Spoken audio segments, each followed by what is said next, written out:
दोस्तों, स्वागत है सबका हमारे इस चैनल पे।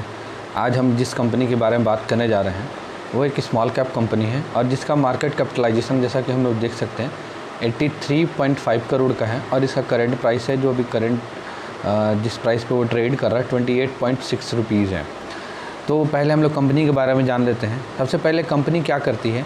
कंपनी जो होती है प्लास्टिक पाइप्स, ट्यूबवेल का केसिंग, ट्यूबवेल में जो केसिंग पाइप डालते हैं वो CPVC पाइप बनाती है, उसकी फिटिंग्स और solvent cement, SWR pipe and fittings और कंडक्ट पाइप, ऐसे जो कि हमारे घर के वायरिंग में भी काम आता है। कंडक्ट पाइप्स, इस तरह के पाइप्स एंड फिटिंग्स वगैरह वो बनाती है।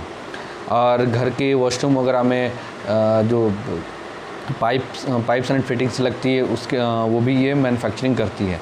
तो सबसे पहले हम लोग देख लेते हैं कि कंपनी के पास बहुत ही इम्पॉर्टेंट क्लाइंट्स भी है जो कि पब्लिक सेक्टर में भी है और कॉरपोरेट सेक्टर में भी है।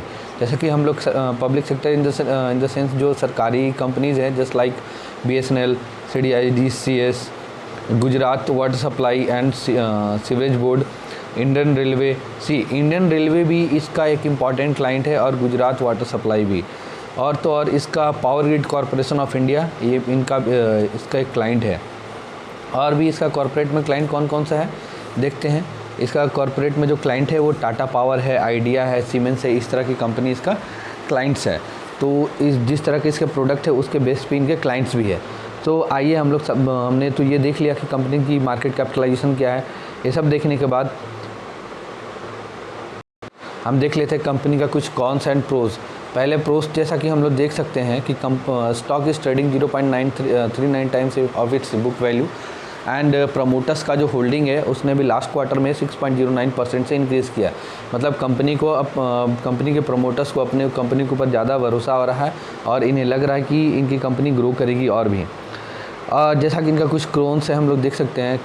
दो the company is reporting repeat profit, it is not paying out the dividend. So company ने डिविडेंड पे आउट नहीं किया। और जैसा कि हम लोग देख सकते हैं इसका फेस वैल्यू भी 10 है, तो कंपनी अभी तक स्प्लिट भी नहीं हुई है। और company has a low return on equity of 1.22% from last 3 years. और कंपनी के ऊपर कंटीजेंट लाइबिलिटी जो है 34.59 करोड़ का है। दोस्तों, कंटीजेंट लाइबिलिटी अगर इसके बारे में कभी जानना हो तो आप कमेंट बॉक्स में ज़रूर बताइएगा। मैं आपको अच्छे से एक्सप्लेन करूँगा कंटीजेंट लाइबिलिटीज़ क्या होती है। बट मैं यहाँ पे एक एग्जांपल बता देता हूँ। जैसे 2 कंपनीज़ हैं या फिर अगर सपोज़ मैं किसी कंपनी का कस्टमर हूँ और मुझे कुछ प्रोडक्ट लेना है तो कंपनी मुझसे प्रॉमिस करती है कि वो प्रोडक्ट मुझे विद इन 10 डेज़ वो डिलीवर कर देगी। और अगर वो डिलीवर नहीं करती है तो might be there having some consequences like कि कंपनी मुझे उसके कुछ बेनिफिट्स पे करे। लाइक जैसे कंपनी ने मुझे बोला कि मैं 10 दिन में कवर कर दूंगा। अगर वो पे नहीं कर पाती है 10 दिन में तो शायद मुझे उसके बिहाफ पे पर प्रोडक्ट के बिहाफ पे मुझे वो कुछ कंसेशन दे, लाइक 100 रुपीज़ पर प्रोडक्ट, 200 रुपीज़ पर प्रोडक्ट, लाइक दिस। अब यहाँ पे होता क्या है कंटीजेंट लाइबिलिटी में कि कंपनी सपोज़ कंपनी दे पाए या ना दे पाए विद इन 10 डेज़ माइट भी वो डिलीवर कर सकता है और डिलीवर नहीं भी कर सकता है। तो उसको जो अमाउंट पेबल होगा और शायद पे करना पड़े या ना पे करना पड़े वही कहलाती है कंटीजेंट लाइबिलिटी। ठीक है, अगर क्लियर ना हुआ हो तो फिर से मुझे बोलिएगा, मैं आपको अच्छे से एक्सप्लेन करूँगा कंटीजेंट लाइबिलिटी। बट मैंने ट्राई किया है आपको अच्छे से एक्सप्लेन करने का। ठीक है, और इसका कंपनी का cost borrowing seems high, company का जो बोरिंग है वो हाई लग रहा है। तो हम लोग सबसे पहले देख लेते हैं कंपनी का एक बार बैलेंस शीट चेक कर लेते हैं। सो कंपनी का अगर बैलेंस शीट हम लोग अगर चेक करें तो इनके पास जो करंट रिजर्व्स है वो 188 करोड़ का है और इनका बोरोइंग्स जो है 44 करोड़ का है। तो सही है, ग्रेजुअली कंपनी इंक्रीज़ कर रही है, इनकी शेयर कैपिटल्स भी बढ़ रहा है और रिजर्व भी कंपनी का काफ़ी अच्छा बढ़ रहा है। सो कंपनी उतनी बुरी भी नहीं है। We can think about that company और हम लोग इसको अपने नज़र में रख सकते हैं कंपनी की क्योंकि इनके पास क्लाइंट्स भी अच्छे हैं और कंपनी का जो प्रोडक्ट्स है वो काफ़ी अच्छा प्रोडक्ट है जो कि लाइफ टाइम यूज़ होने वाला प्रोडक्ट है।